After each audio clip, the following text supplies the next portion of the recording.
Redditors who live in secluded towns, what is the darkest thing that happened in your town, but is kept secret? Well, we had a 32 years old son of a prominent member of town violate and sodomize a 14 years old girl. Notable quotes from the kangaroo court: "She was begging for it. You see the tits on that one. How was I supposed to know? She didn't try real hard to stop anything. Anyways, he got off with a slap on the wrist." 2 weeks later, he was found by cleaning staff in the local gym, beaten with a wooden broom handle shoved up his ass. The rumor was that it was a group of guys from the high school that jumped him after another chick lured him there. Honestly, a lot of people know who did it, but no one breathed a word. He survived, but left the area and basically just disappeared. Over the summer there was a guy found hanging from a tree on the sheriff's property. The sheriff disliked this young man and treated him poorly during his incarceration at the county jail. Many witnesses said that the day he got released from jail, the sheriff invited him to his secluded property and told him he could help him get back on his feet. 2 days later, a couple of teenage boys fishing in a creek discovered the guy hanging in a tree. Authorities were notified, no investigation was done, and it was immediately ruled a suicide. This boy was a known drug addict with no family or friends, so there was really no one to press the issue. The local news wrote a small article on man found dead from apparent suicide, and then it was hush hush after that. It's just one of those things we will never know. My town isn't very secluded, but I think this still works. So, there is a building that used to be a hotel. One day a guy checks in. He takes multiple trips going in and out with a bunch of equipment. They found him a little while later in his room. He had assembled an entire guillotine and cut his head off. I returned home from school one day to a very powerful smell of gasoline throughout my neighborhood and every emergency responder our town had. It was later found that a father of 3 little girls, who wasn't living there, tucked all 3 girls into bed and slit their throats. He gained access to the house by dismissing the babysitter. He then tried to blow the place up by flooding the basement with gasoline and calling the mom telling her come home, I've hurt the girls. Thankfully the mom went to authorities instead. If he was successful, my house would have blown as well. The father turned himself in and has been in prison ever since. The daughters were memorialized with a playground and the house has been torn down. I'm not sure what happened to the mom, but I've heard here and there that she has found peace in a new town. The doctor who tried all these wacky treatments to save his young patient from tuberculosis and became infatuated with her. After she died he eventually robbed her grave, mummified her and lived with her body for 7 years before being found out. Did not go to jail and lived his years out in town. In Mom's seaside hometown, there's a decommissioned lighthouse offshore. Even though utilities to the lighthouse had long been disconnected and the building locked, residents have noticed the beacon turn on at late hours of the night, just for a few minutes, then mysteriously grow dark again.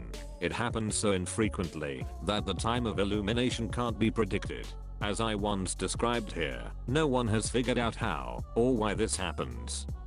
Not far from where my parents grew up is the town of Skidmore, Missouri, which is honestly a supremely messed up place of weird sinister stuff. The most commonly known incident is from the 1980s when Ken McElroy was shot to death while sitting in his truck with his wife in front of the pool hall in town in broad daylight. There were dozens of witnesses who saw the shooting, which came from multiple firearms, but they denied seeing the shooting or who may have been responsible. The news stories from the time sort of painted McElroy as a town bully, almost like Biff from Back to the Future, except he was a violent monster who had beaten, figuratively and literally, over a dozen charges including theft, violation of a minor, remember his wife, yep, she was one of the known violated victims, and carried Ken's child at 14. And other general violent acts. Leading up to his town-sanctioned execution, he had the gall to appeal a 2-year sentence for shooting a geriatric grocer in the neck with a shotgun and nearly decapitated him. So, why did he do it? Because the grocer asked Ken's daughter to put back a piece of candy she hadn't paid for. People appeared fed up with this rampaging 6'5", 270 pound thug who thought he could get away with molestation and violence. So somebody or a group of somebodies shot him at least twice and emptied quite a few rounds into his truck.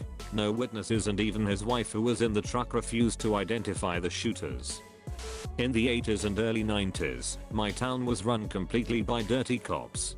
Drugs were run by the cops and people who didn't do as they were told would go mysteriously missing and eventually, most of them, wind up dead. It took the feds to clean the place up and install a new set of clean cops.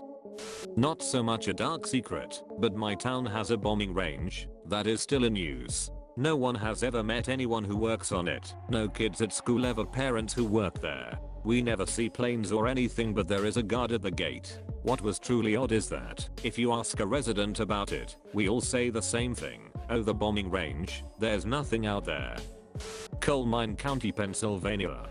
Lots of stuff happens. A guy was molesting his daughter and her friend.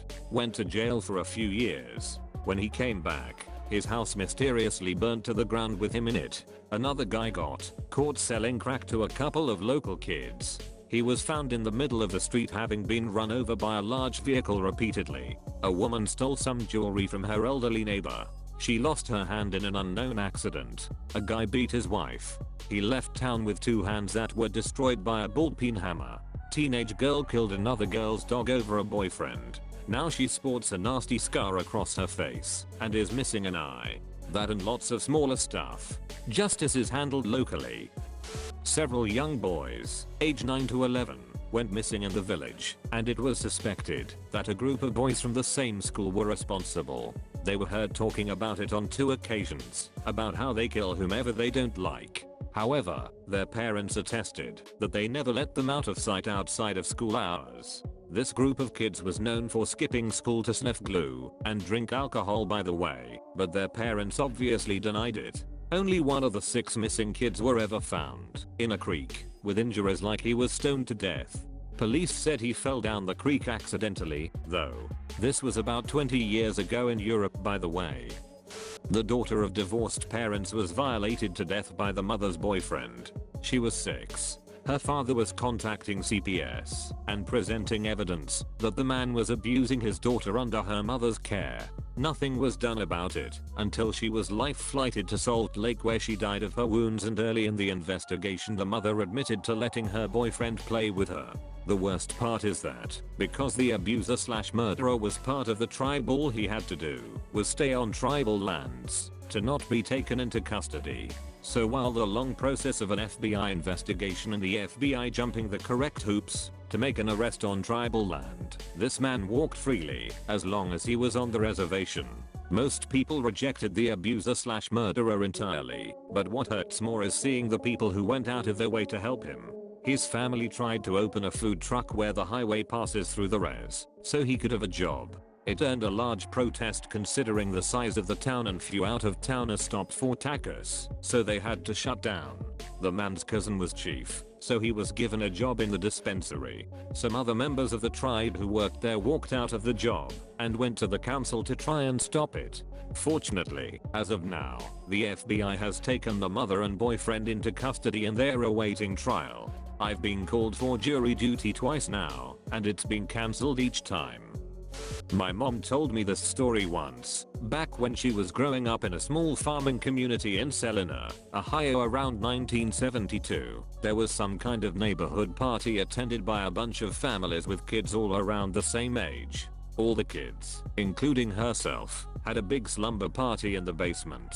They wake up the next morning, and one of the kids is found in the middle of the road, having been hit with a truck, but with his whole body zipped all the way up in his sleeping bag. None of the kids owned up to doing it. The adults could never figure it out either. After a while, people just started moving on with their lives and everyone pretty much forgot about it. My mom said she probably thinks it was a prank that went terribly wrong. I lived in a town of like 5,000. The only secret is the whole system is corrupt. One police officer got caught stealing painkillers, basically got a reduced and deferred misdemeanor, so in like 3 months it was off his record and back to being a cop. A cop's son lost it one night. Got in a fight with his girlfriend at the bar. My best friend was the bartender and kicked him out. 20 minutes later he is outside putting holes into the bar with a semi-auto. Amazingly nobody got hit. The cop's son also got his charges reduced from basically attempted mass shooting to discharging a firearm within city limits. I don't think that's even a misdemeanor. There's so much more. But the gist is corrupt people run the paper, the police station and the court. If you're in this circle you can do whatever you want, and if you're me, you will get sentenced to 1 year in prison for 1 gram of weed. I got the hell out like 10 years ago. I wouldn't say we live in a secluded town, but when my mother was in school her best friend got a job working for the sheriff. She later came to school and told them that the sheriff had been molesting her. She also began telling people about what they have been using the tunnels under the town for. The police supposedly had been filming child pornography. After that day she never made it home. She was found later naked, hog-tied and shot in the back of the head. No one could prove it, and the sheriff had been suspected of many things but nothing ever came of it. They just announced that there was a man seen in a white van abducting people. But her friends knew. Her family knows. This is Red Bluff, California, by the way. The tunnels were originally used by Chinese immigrants. They go through our main street and through Rio Street. They lead to houses and some businesses, but they have been condemned. There are sensors down there though, so if you get in the police are right there to get you out. The little girl's name was Rachel Ward and the sheriff supposedly responsible was Koenig, but he died years back of old age. The Garnerville Pits Massacre. Multiple women murdered at a remote swimming area in an old abandoned quarry. One girl survived, but the killer was never identified. Not long later a woman was found dead in a storage shed owned by the sheriff at the time.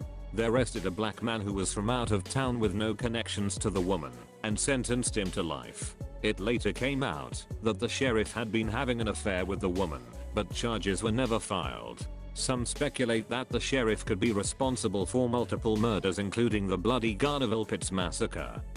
Everyone knows about the fun part of Centralia, Pennsylvania. Centralia mine fire, the spooky mine fire, the ghost town, etc. What most don't know about was how divided the town became, and how they ganged up on a 12-year-old kid, Todd Domboski, who fell into a sinkhole, 4 feet wide by 150 feet deep, that suddenly opened beneath his feet in his backyard. How they harassed him, and accused him of lying for political gains. He was just a little kid who suffered a near-death experience and his own neighbors started a smear campaign against him. In the early 1990s, a town in my small county in the southern US had a fire in a chicken processing plant. When workers tried to escape, it became apparent that the fire exits and other exits had been locked. Dozens of people died around the exits in Desperation in a town of around 2,000. Our state suppressed the investigation due to lobbies, and families received almost none of the compensation funds. I didn't live there, but about 20 minutes away, a farm town in Washington where the Mr. Hands incident occurred. People there still don't acknowledge the event. For the stid, a guy enticed a horse to penetrate him in the butt and it inadvertently killed him. About 50 to 60 years ago my neighbor's grandfather chased away all minorities from our village. He set their houses on fire and destroyed the properties they left behind, so they never came back. There are very few minorities in my village to this day, even though that guy is long dead. His grandson is married to the only doctor here, and he's a great neighbor. Probably that old guy who had like 8 children, molested 2 of his daughters, violated his stepdaughter multiple times, getting her pregnant and mentally impaired. He also mentally and physically abused the rest of his family. He let one of his sons die from pneumonia because he refused him any treatment. In the end, he tried to force his wife to buy him the way out of prison. Ask anyone outside of my town and they will have never heard of him, but I remember him pretty clearly, since I was also friends with one of his sons my age and almost the entirety of the rest of the family. I was at their house pretty often when I was younger until my parents forbid me from going there again. I later found out why when the first accusation became public, since one of his daughters had moved out and reported everything to the police. A few more details. All this took place in the north of Germany in 2016, in a small town of around 3,000 people. In 2018 he ended up being sentenced to 2 years in prison. Those 2 years would have been over in October of this year, but he is already getting released in June/July. Thanks for watching. If you liked this video, hit like, get subscribed, and tell us if you had heard about any of the stories in the comment section, and support the original writers with upvotes, links in the description box.